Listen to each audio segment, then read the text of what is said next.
فللہ الحمد رب السماوات رب الارض ورب العالمین وله الكبریاء فی السماوات والارض وهو العزیز الحکیم فاعوذ باللہ من الشیطان الرجیم بسم اللہ الرحمن الرحیم وقل جاء الحق وزهق الباطل ان الباطل كان زهوقا وقال تعالى والذین جاہدوا فینا لنہدینہم سبلنا وَإِنَّ اللَّهَ لَمَعَ الْمُحْسِنِينَ صدق اللہ العلی العظیم۔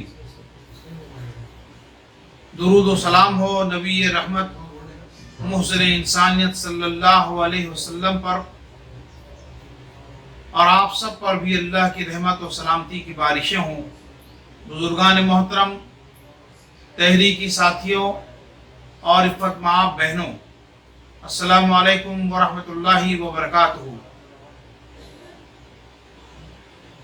ایک عرصہ ہوا کہ آپ حضرات سے کوئی شرف ملاقات حاصل نہ ہو سکی۔ یہ ایک موقع ہے کہ آپ سے احوال دل شیئر کرنے کا اللہ رب العزت نے مجھے عطا کیا ہے۔ گزشتہ 2 سالوں سے ہمارے درمیان کووڈ کی وبا نے بڑے ستم ڈھائے ہیں۔ ان 2 سالوں میں بہت سے قیمتی جانوں کو ہم نے کھویا ہے۔ ہمارے اعزاء و اقارب، دوست، احباب، رشتہ دار، تحریکی ساتھی اس دنیا سے رخصت ہو گئے۔ اللہ رب العزت سے دعا ہے کہ بار الہ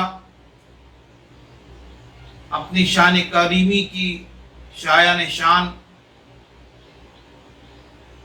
ان کو اجر عظیم عطا فرمائے، ان کی قبروں کو نور سے بھر دے،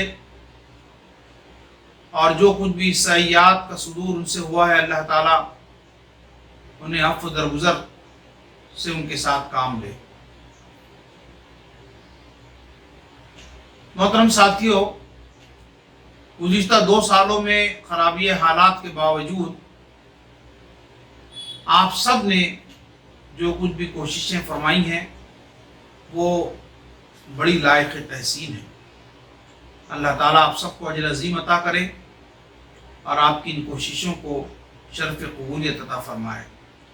یہ رب کا بڑا فضل ہے کہ ہم نے خرابی حالات کے باوجود، پینڈیمک کے باوجود ہم نے خدمت خلق کے غیر معمولی کام کیے، بلکہ اسی درمیان ہم نے ایک بہت بڑی مہم من الظلمات الی النور، اندھیرے سے اجالے کی طرف، اس کو بھی پوری ریاست بھر میں چلایا اور کروڑوں لوگوں تک کے ہم نے دعوت کو پہنچانے کی کوشش کی۔ خدمت خلق کے عنوان سے یہ اسی کا فضل ہے کہ ہم نے 15 کروڑ 60 لاکھ کا کام پوری ریاست میں کرنے کی کوششیں کی، اور یقیناً یہ بہت غیر معمولی کوشش تھی۔ ہمیں اس بات کا بھی یقین ہے کہ جو کام ہم نے کیا ہے جس رقم میں، اس رقم کے مقابلے میں امپیکٹ بہت زیادہ ہے۔ بعض مقامات پر اور بعض اضلاع میں تو بہت زبردست قسم کے کارہائے نمایاں انجام دیے گئے، لیکن اکثر مقامات پر الحمدللہ لوگوں نے اپنی سی کوششیں کرنے کی بھرپور کاوش فرمائی ہے۔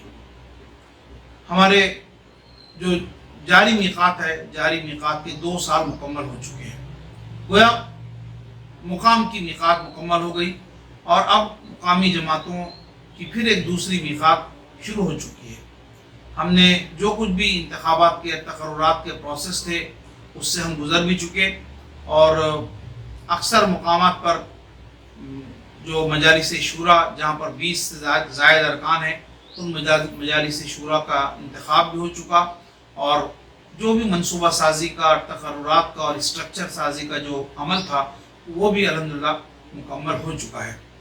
میں سبھی ان ساتھیوں کے جو تقریباً 40% ہیں